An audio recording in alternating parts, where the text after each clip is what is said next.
Hello soldiers, welcome to episode 5. நம்ம mango சீசனில் 5th கம்பெனியான ஓப்பனை பற்றி தான் பார்க்க போகிறோம். ஓப்பனை எப்போ ஆரிஜினேட் ஆச்சு, அவங்களோட ப்ராடக்ட்ஸ் என்ன, எப்படியெல்லாம் அவங்க கம்பெனி க்ரோ ஆச்சு, அதை பற்றின ஒரு ஃபுல் டீட்டெயில்டு வீடியோ நம்ம பார்க்கலாம். நம்ம யூடியூப் சேனலையும் இன்ஸ்டா பேஜையும் ஃபாலோ பண்ணி வச்சுக்கோங்க, சப்ஸ்கிரைப் பண்ணி வச்சுக்கோங்க. ஏன் சொல்கிறேன்னா, இந்த மாதிரி ஒரு மோர் யூஸ்ஃபுல்லான ஏஐ கண்டென்ட்ஸ் இப்போ தவிர எல்லோரும் கண்டிப்பாக தெரிஞ்சுக்கணும். ஸோ மறக்காமல் இந்த வீடியோ ஃபுல்லாக பாருங்கள். வாங்க வீடியோக்குள்ள போலாம்.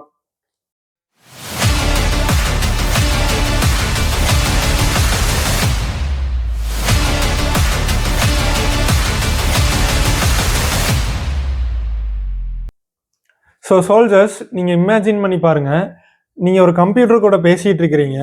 அந்த கம்ப்யூட்டர்னால நீங்க பேசுறத வச்சு ஒரு எஸ்ஏ ரைட் பண்ண முடியுது, இமேஜ் கிரியேட் பண்ண முடியுது, உங்களுக்கு நீங்க கேட்குற கேள்விக்கு பதில் சொல்ல முடியுது, காம்ப்ளெக்ஸ் கோடிங் ப்ராப்ளம் சால்வ் பண்ண முடியுது, என்ன வேணாலும் பண்ண முடியுது. அப்படிப்பட்ட ஒரு கம்ப்யூட்டர் தான் ஓப்பன்ஏஐ கிட்ட இருக்கிற ப்ராடக்டான சாட்ஜிபிடி. அது ஒரு ஏஐ.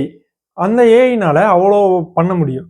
நீங்க கேட்கலாம், எல்லா ஏஐனாலையும் அதை எல்லா விஷயமும் பண்ண முடியுமல்ல அப்படின்னு கேட்கலாம். எப்படி எப்படி எப்படி எப்படி எப்படி எப்படி எதுக்கு இத்தனை எப்படி இல்ல எப்படிப்பா எதுக்கு இவ்வளவு சத்தமா எப்படி அப்படி. பட் சாட்ஜிபிடி கொஞ்சம் ஸ்பெஷல் தான். ஏன் சொல்றேன்னா, ஃபர்ஸ்ட் ஏஐன்னு ஒன்று மக்கள் அதிகமாக பேசப்படுறது 2020க்கு அப்புறம் தான். அப்போ மக்கள் கண்டிப்பாக ஏஐ பற்றி பேசணும்னா அவங்க ஒரு ஏஐ ப்ராடக்ட் யூஸ் பண்ணியிருக்கணும். அவங்க ஃபர்ஸ்ட் யூஸ் பண்ண ஏஐ ப்ராடக்ட் மேக்ஸிமம் 90% மேலே சாட்ஜிபிடியை தான் யூஸ் பண்ணியிருப்பாங்க. ஏன்னா ஏஐன்னு என்னென்னு மக்களுக்கு தெரியுதுன்னா அது சாட்ஜிபிடி மூலமாக தான் தெரிஞ்சிருப்பாங்க. இப்போ நிறைய ஏஐ யூஸ் பண்ணலாம், ஆனால் என்னோட அசம்ஷன் 90% மேலே ஃபர்ஸ்ட் சாட்ஜிபிடி தான் யூஸ் பண்ணியிருப்பாங்க. ஸோ அந்த சாட்ஜிபிடியோட கம்பெனியான ஓப்பன்ஏஐ பற்றி ஃபுல் டீட்டெயில் வீடியோ பார்க்கலாம். ஃபர்ஸ்ட் ஓப்பன்ஏஐனா என்ன? ஓப்பன்ஏஐங்கிறது ஒரு ஆர்டிஃபிஷியல் இன்டெலிஜென்ஸ், ஒரு ஏஐ கம்பெனி. ஹெட் குவார்ட்டர்ஸ் வந்து சான் பிரான்சிஸ்கோவில் இருக்கு. இவங்களோட மிஷன் பார்த்தீங்கன்னா, to ensure artificial general intelligence benefits for all humanity. அதாவது எப்படின்னா, ஆர்டிஃபிஷியல் ஜென்ரல் இன்டெலிஜென்ஸ்னு ஒன்று இருக்கு. ஏஐயில் 3 விதம்: ஆர்டிஃபிஷியல் நேரோ intelligence, artificial general intelligence, artificial super intelligence. இந்த மாதிரி 3 விஷயம் இருக்கு.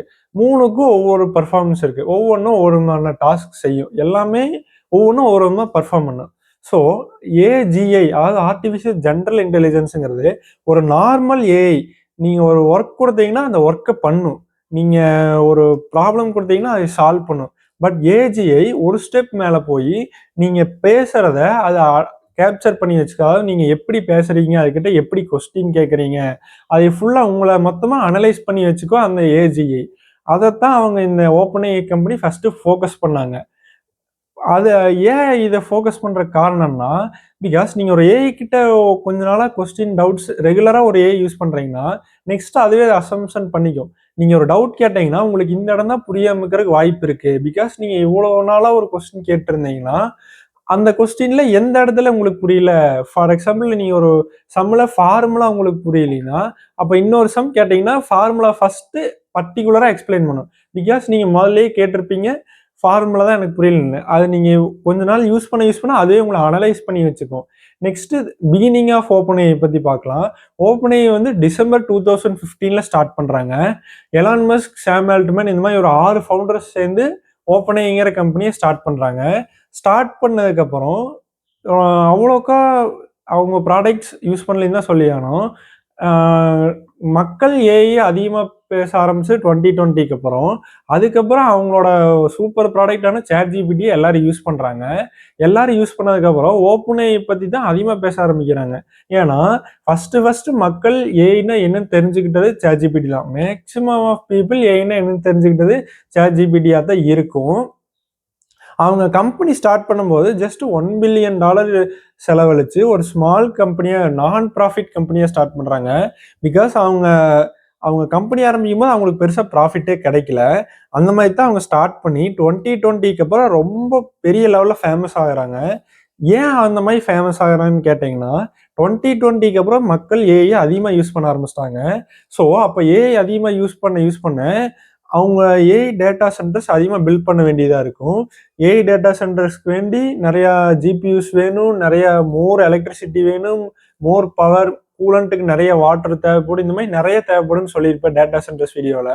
அது மாதிரி 2020க்கு அப்புறம் இந்த ஓப்பனைக்காக இவ்வளோ செலவழிக்கிறதுனால அவங்களுக்கு அவ்வளோக்கா மணி ஸ்பெண்ட் பண்ண முடியல. இதனாலேயே இவங்க என்ன பண்றாங்கன்னா, மைக்ரோசாஃப்ட் கூட பார்ட்னர்ஷிப் போடுறாங்க. அப்போ 2020க்கு அந்த டயத்துல ஒரு சூப்பர் ஒரு அதிகமா ப்ராஃபிட்டபிள் கம்பெனினா மைக்ரோசாஃப்ட்னே சொல்லலாம். அந்த கம்பெனி கூட பார்ட்னர்ஷிப் போடுறாங்க. என்ன பார்ட்னர்ஷிப்னா, மைக்ரோசாஃப்ட்டோட கிளவுட் பிளாட்ஃபார்ம் அசூர இவங்க ஓப்பன் ஆகி ஆக்சஸ் பண்ணிக்கலாம். பிகாஸ் இவங்கனால அவ்வளோ மணி ஸ்பெண்ட் பண்ணி டேட்டா சென்டர்ஸும் வைக்க முடியல. அந்த அளவுக்கு அவங்களுக்கு மணி ஸ்பெண்ட் பண்றதுக்கு அவ்வளோ மணி இல்லை. ஸோ அதனால இப்போ இவங்க என்ன பண்ணியாகணும், ஒரு நிறைய மணி ஸ்பெண்ட் பண்ணி தான் ஆகணும். பட் இவங்ககிட்ட மணி இல்லை. அதனால ஒரு மணி அதிகமாக ஸ்பெண்ட் பண்ற கம்பெனி கூட பார்ட்னர்ஷிப் போட்டுக்கிறாங்க. அந்த கம்பெனி தான் மைக்ரோசாஃப்ட். அந்த மைக்ரோசாஃப்ட் கூட பார்ட்னர்ஷிப் போட்டதுக்கப்புறம் மைக்ரோசாஃப்டோட கிளவுட் அஷ்யூர் அதைய ஓப்பன் ஆகி யூஸ் பண்ணிக்கலாம்னு மைக்ரோசாஃப்ட் பர்மிஷன் தர்றாங்க. அதுக்கப்புறம் தான் ChatGPT அதிகமாக யூஸ் ஆக ஆரம்பிச்சது. இப்போ அவங்ககிட்ட செப்பரேட் டேட்டா சென்டர் இருந்தாலும் அப்போ ஸ்டார்டிங்கில் மைக்ரோசாஃப்டோட அசூர் அவங்க அந்த கிளவுடை தான் ஓப்பன் ஆகி யூஸ் பண்ணிட்டு இருந்தாங்க. நெக்ஸ்ட் ChatGPTயோட ப்ராடக்ட்ஸ்னா GPT 1, 2, 3, 3.5, 4, 5.5 இந்த மாதிரி நிறைய ப்ராடக்ட்ஸ் இருக்கு. அதுல எனக்கு 5.5ங்கிற வெர்ஷன் ரொம்பவே பிடிக்கும். பிகாஸ் அவங்க கிட்ட இருக்கிற ப்ராடக்ட்ஸ்ல ரொம்பவே ஒரு பவர்ஃபுல், ரொம்பவே ஒரு யூனிக்கானதுன்னா ChatGPT 5.5 தான். இவங்க ஓப்பனே என்ன பண்றாங்க, ஒரு 1 இயருக்கு முன்னாடி அவங்களோட ChatGPT காம்படிஷன் அதிகமாகிறப்போ இவங்களோட ப்ராடக்டை அதிகமாக நிறைய மக்கள் யூஸ் பண்ணணும் அப்படிங்கிறதுக்கோசரம் ChatGPT கோவை ஃப்ரீயாக விடுறாங்க. அதாவது 1 இயருக்கு ChatGPT கோ ஃப்ரீ. இது எத்தனை பேர்த்துக்கு தெரியும்னு எனக்கு தெரியல. பட் சில பேர்த்துக்கு தெரிஞ்சிருக்கலாம். ChatGPT கோ ஃப்ரீ தான்.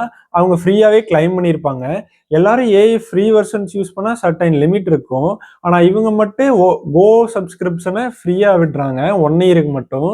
ஸோ அப்போ 1 இயருக்கு மட்டும் ஃப்ரீயாக விடும்போது என்ன ஆகுதுன்னா, அந்த ChatGPT ப்ராடக்டை மக்கள் யூஸ் பண்ணுறது அதிகமாக யூஸ் பண்ண ஆரம்பிக்கிறாங்க. ஸோ அவங்களோட ப்ராடக்ட் அதிகமாக யூஸ் பண்ண இவங்களுக்கு ப்ராஃபிட் அதிகமாயிட்டே வருது. நெக்ஸ்ட் ChatGPT 2022க்கு அப்புறம் எப்படி சேஞ்ச் ஆச்சுன்னா, ஃபர்ஸ்ட் ஏஐனா என்னன்னு தெரியாதப்போ, ஏஐ புதுசாக வந்தப்போ அதை ஃபர்ஸ்ட் ஜஸ்ட் ஜென்ரலாக யூஸ் பண்ணி பார்த்து, அதுக்கப்புறம் ஏஐனா இவ்வளோ ஹெல்ப்ஃபுல்லாக இருக்கும், ஸ்டூடெண்ட்ஸ்க்கு ரொம்பவே ஹெல்ப்ஃபுல்லாக இருக்கும் அப்படிங்கிறதெல்லாம் அவங்க அனலைஸ் பண்ணி, அதனால 2022க்கு அப்புறம் homework, programming, business, research, translation இந்த மாதிரி நிறையா விஷயத்துக்கு ஏஐ யூஸ் பண்ண ஆரம்பிக்கிறாங்க.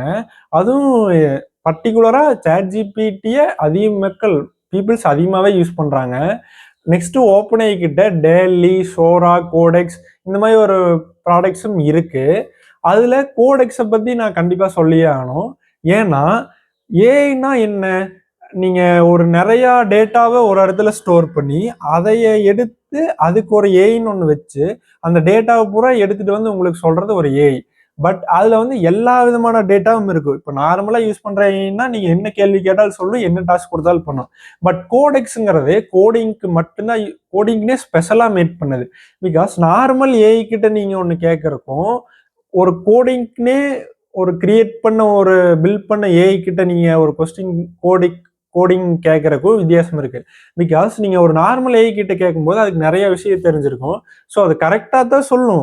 பட் இருந்தாலும் ஒரு சில இடத்துல மிஸ்டேக் பண்ணலாம். பட் கோடெக்ஸுங்கிறது இதை விட கொஞ்சம் பெட்டர், ஒன் ஸ்டெப் மேலேன்னு வச்சுக்கோங்களேன். கோடிங்க்கு ரொம்ப ஸ்பெஷலாகவே மேட் பண்ணுது. அதனால கொஞ்சம் சூப்பராகவே இருக்கும். அதுவும் கோடிங்க்கு ஸ்டூடெண்ட்ஸ் கண்டிப்பாக இது தெரிஞ்சிருப்பீங்க. நீங்கள் மறக்காம இந்த கோடெக்ஸை யூஸ் பண்ணி பார்த்து எப்படி இருந்துச்சுன்னு கமெண்ட்ல சொல்லுங்க. நெக்ஸ்ட் பிக்கஸ்ட் கான்ட்ரவர்சிஸ், அதாவது இப்போ 6 ஃபவுண்டர்ஸ்னு சொன்ன ஓப்பன் ஏஐக்கு இப்போ 2020க்கு அப்புறம் ஓப்பன் ஏஐயோட ப்ராடக்டை அதிகமாக யூஸ் பண்ணதுக்கப்புறம் இந்த இடத்துல தான் லீடர்ஷிப்புங்கிற ஒரு போட்டி வருது. அதில் என்ன பண்ணுறாங்க, சிஇஓவாக இருந்த சாம் ஆல்ட்மேனை ஓப்பன் ஏஐலேருந்து ரிஜெக்ட் பண்ணிடுறாங்க, அதாவது டெர்மினேட் பண்ணிடுறாங்க. அதுக்கப்புறம் மைக்ரோசாஃப்ட் கார்பரேஷனில் ஒர்க் பண்ணுறாங்க, ஓப்பன் ஏஐயில் ஒர்க் பண்ணுறவங்கலாம் அவரு தான் சிஇஓவா வேணும் அப்படின்னு கேட்டதுனால அதாவது டெர்மினேட் பண்ண சாம் ஆல்ட்மேனை திரும்ப ரீஅப்பாயிண்ட் பண்ணுறாங்க ஓப்பன் ஏஐக்கு. பிகாஸ் 6 ஃபவுண்டர்ஸ் இருக்கிற இடத்துல ஒரு லீடர் தான் இருக்க முடியும். இதனால தான் சாம் ஆல்ட்மேனை ரிஜெக்ட் பண்ணி திரும்பவும் ரீஅப்பாயிண்ட் பண்ணதுக்கான ரீசனாக இருக்கும்னு நான் நினைக்கிறேன். நெக்ஸ்ட் இவங்க வந்து ஓப்பன் ஏஐயோட ப்ராடக்டான ChatGPT வந்து மற்ற எல்லா ஏஐ விட ஒரு ஸ்டெப் மேலே சேஃப்டி இருக்குன்னே சொல்லலாம். பிகாஸ் நான் யூஸ் பண்ண வரைக்கும் எல்லா ஏஐயும் சேஃப்டி இருக்கும். பட் மற்ற ஏஐ ப்ராடக்ட்ஸை கம்பேர் பண்ணும்போது ChatGPTங்கிறது கொஞ்சம் சேஃப்டினஸ் அதிகமாகவே இருக்கும் அப்படின்னு நான் சொல்லுவேன். நெக்ஸ்ட்டு இப்போ டுடே வேர்ல்டில் ஓப்பன்ஏஐயோட ப்ராடக்ட் வந்து education, health care, software development, problem solving, especially ஸ்டூடெண்ட்ஸுக்கு ஓப்பன்ஏஐயோட ப்ராடக்ட் ரொம்பவே யூஸ்ஃபுல்லாக இருக்குது. பிகாஸ் நீங்கள் எல்லாருமே ஓப்பன்ஏஐயோட ப்ராடக்டான ChatGPT யூஸ் பண்ணியிருப்பீங்க. ஏன்னா ChatGPTங்கிறது ஒரு ஏஐ தான். மற்ற ஏஐ மாதிரி இது ஒரு ஏஐ. பட் ChatGPTங்கிறது நீங்கள் பேசுகிறத வச்சு உங்களையே அது அனலைஸ் பண்ணி, நீங்கள் உங்களோட கேரக்டர் எப்படி அந்த மாதிரி உங்களையே அனலைஸ் பண்ணிக்க அந்த ChatGPTங்கிறது. ஸோ உங்களுக்கு என்ன தேவைங்கிறது மட்டும் பர்டிகுலராக அது சொல்லிக் கொடுக்கும்போது உங்களுக்கு அது ரொம்பவே யூஸ்ஃபுல்லாக இருக்கும் மற்ற எல்லா ஏஐ விட ChatGPT யூஸ் பண்ணும்போது. ஸோ இப்போ வளர்ந்து வர ஏஐ வேர்ல்டில் நிறையா கம்பெனிஸ்க்கு ஏஐ ப்ராடக்ட்ஸ் மூலமாக காம்படிஷன் இருக்குது. ஒவ்வொருத்தங்க அவங்களோட ப்ராடக்டை டே பை டே ரிலீஸ் பண்ணிட்டே இருந்தாலும், ஏஐ வெர்ஷன்ஸை ரிலீஸ் பண்ணிட்டே இருந்தாலும், ChatGPT ஒரு ஃப்ரெண்டுன்னே சொல்லலாம். அது ஏஐயாகவே இருந்தாலும் ஒரு ஏஐ ஃப்ரெண்டுன்னே சொல்லலாம். பிகாஸ் அது உங்கள் கூட பேசுகிற நீங்கள் மற்ற ஏஐ கூட பேசுகிறதுக்கும் ChatGPT கூட பேசுகிறதுக்கும் நீங்கள் ஒரு சின்ன வித்தியாசம் நோட்டீஸ் பண்ணியிருப்பீங்க கண்டிப்பாக. ஸோ இப்போ வளர்ந்து வர ஏஐல மற்ற ஏஐ கம்பேர் பண்ணும்போது ChatGPT சூப்பராக இருக்குன்னே சொல்லலாம். ஸோ ChatGPT பற்றி நீங்கள் என்ன நினைக்கிறீங்க, அதோட கம்பெனியான ஓப்பன்ஏஐ பற்றி என்ன நினைக்கிறீங்கிறது மறக்காமல் கமெண்ட்ல சொல்லுங்கள். இந்த வீடியோ பிடிச்சிருந்தா மறக்காமல் லைக் பண்ணுங்கள், கமெண்ட் பண்ணுங்கள், ஷேர் பண்ணுங்கள். ஸோ நெக்ஸ்ட் ஒரு சூப்பரான யூஸ்ஃபுல்லான ஒரு ஏஐ கண்டென்ட்டோட பார்க்கலாம். அது வரைக்கும் நம்ம சேனலை சப்ஸ்கிரைப் பண்ணி வச்சுக்கோங்க, இன்ஸ்டா பேஜை ஃபாலோ பண்ணி வச்சுக்கோங்க. நெக்ஸ்ட் ஒரு சூப்பரான ஏஐ கண்டென்ட்டோட பார்க்கலாம். Thank you guys, by.